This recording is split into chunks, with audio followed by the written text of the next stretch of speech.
Hello friends, Peg here, and today I thought I'd play with some alcohol inks because it's been a while.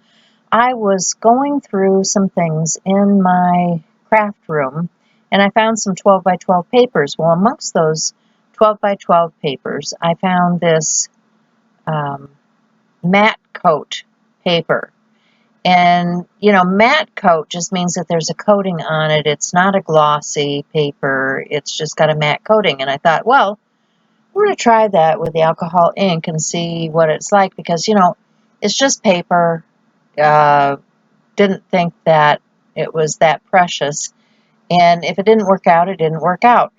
So the first thing I did was to put some blending solution down because I didn't want all of that alcohol ink to soak right into the paper.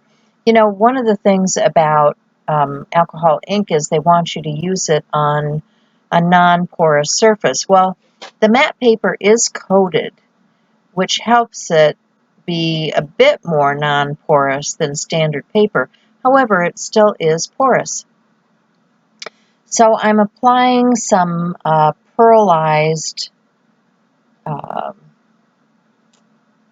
alcohol inks to start with. And these pearl, you need the wetting solution on your paper because alcohol, you can't just move the pearl ink with alcohol. You need the blending solution in order to move the pearls.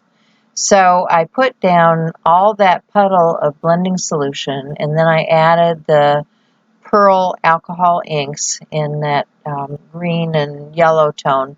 And then I came back with some, these are, the other blue there, the teal blue, is a pinata.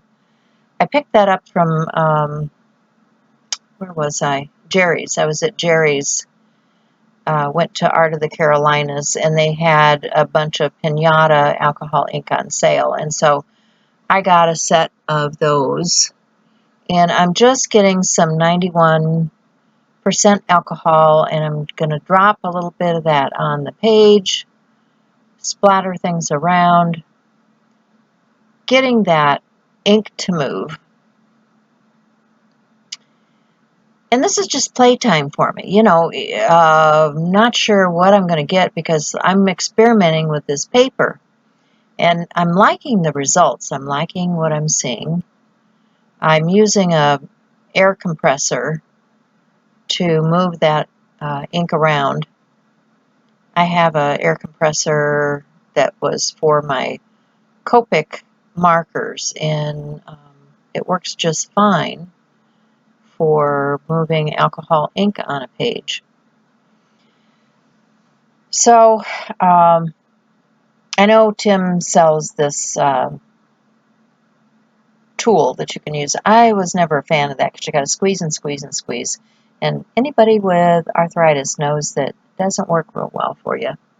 So I have this stencil from Stencil Girl products. I think it's really cool. It's not sure what, I'm going to have to find that and put it in the box, I guess.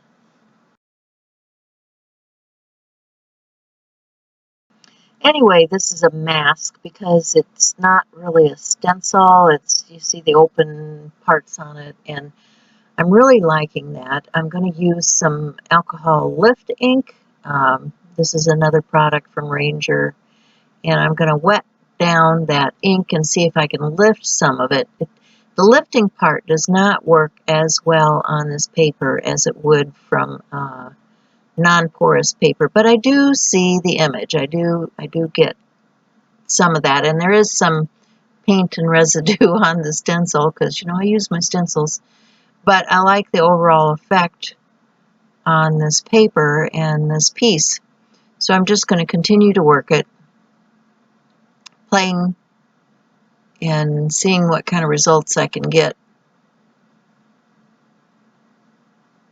So if you're new to my channel and you like this sort of content, please consider subscribing, click the bell for notification, share it, all that stuff that's so important to YouTube creators. I appreciate it. You guys are what keep me going, and so I really appreciate it when people comment, share, like, all of that stuff.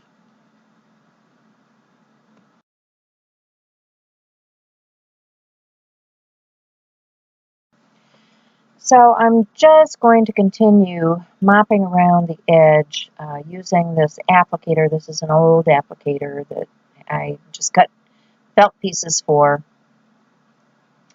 And I'm just using up some of that ink, filling out that page, because I'll probably end up cutting this up and using it in other projects. But liking where this is headed so far. And there's a lot of white space still left on here, so I'm going to continue to add ink and play. And I also end up putting out some bronze. This is a Pinata bronze ink. But I want to get that texture, that stenciled texture, into the background. I really like this stencil. And I'm sorry I don't know the name of it, but if you go to Stencil Girl products, you can probably find it. It might be one from Stencil Club, because I have a lot of stencils that are from Stencil Club, and some of those do not have part numbers on them, so I can't really tell you what that particular stencil is. But I know that there's a lot of viney stencils from Trish McKinney, which are very similar to this. It's got kind of abstract viney shapes, very earthy, organic, and I'm liking that a lot. Just hitting this in a few areas. I'm going to come back and splatter some ink and splatter some alcohol, splatter some blending solution, just seeing what results I can get. You know, this is playtime. It's not about doing anything other than playing and creating.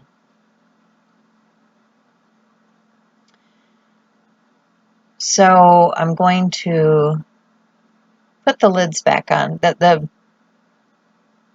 think it's the pearlized ones. You have to shake them anyway, so you want to make sure that you've got a lid on there if you're going to shake it, because you don't want it going everywhere. So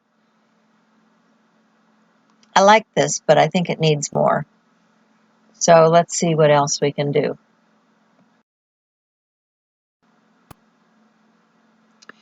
So there's that bronze, and I'm going to get my air compressor and blow it around, and I'm thinking, oh, I've really overdone it. That's way too much stuff. So, like I said, I'm still playing. I'm adding some of that blending solution, trying to get that to move. It's not really wanting to move a whole lot, so I decided that what I'm going to do is end up putting some more layers on top. So I'm going to grab that stencil once again, see if I can lift some of the ink, and I did get some of it. You can see the impression there. And then I'm also going to add some other ink over the top, and I end up going towards the white too, because I want to bring back some of the white that's in the background. And yeah, bring back some of what I lost by being a little overzealous with that bronze. You know, sometimes you just take a little bit further than you want to go. So there you can see me adding the white back in, and I'm liking that a lot better.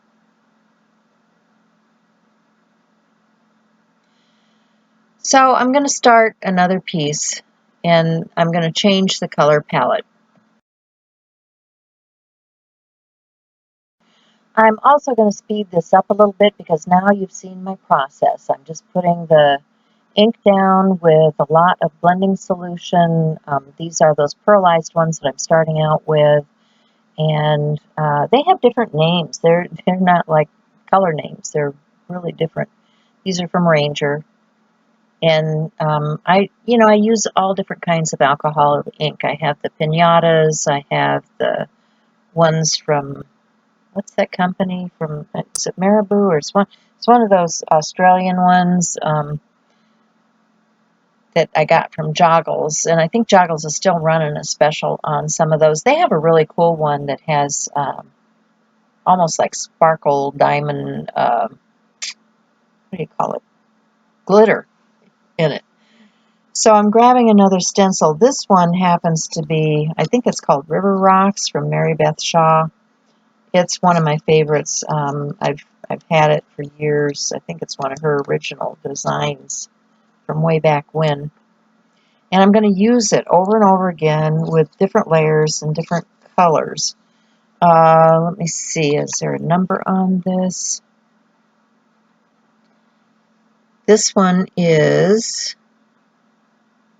SO5 something or other. It's dirty, I can't read it. But it is from Mary Beth Shaw. So if you look on Stencil Girl under Mary Beth Shaw, you will find that one. And going to repeat the pattern. And then I'm going to grab another stencil that I like, which is kind of similar shapes. This one is from Evans, and it is, looks like B767 maybe? I don't know. These stencils get dirty and it's hard to read the number on them anymore. But moving on to the third sheet, this time I'm going towards the greens. I'm really going to float that color into the background before I start putting anything else on. And this is a larger stencil from Stencil Girl. If you know what we're doing this month, it's all about 100 Days Project. And so my 100 Days is 100 Days of Stencils from Stencil Girl. And this one is L435 from Dennis. And I like the geometric pattern in this one. So I end up making 3 pieces just to try this technique out on this particular paper. I can tell you that a less expensive than Yupo matte coat paper worked just fine for me. And, you know, it's great, like, if you want to cut it up and use it, so go for it. I'm saying that you don't always have to have the most expensive paper to work with alcohol ink, right? Look at that. Isn't that gorgeous? So thanks for being here with me. You guys are the best. I love the comments and things that come from you. And I will see you again soon because I have some other things I want to play with. And, you know, I'll bring you along if I can.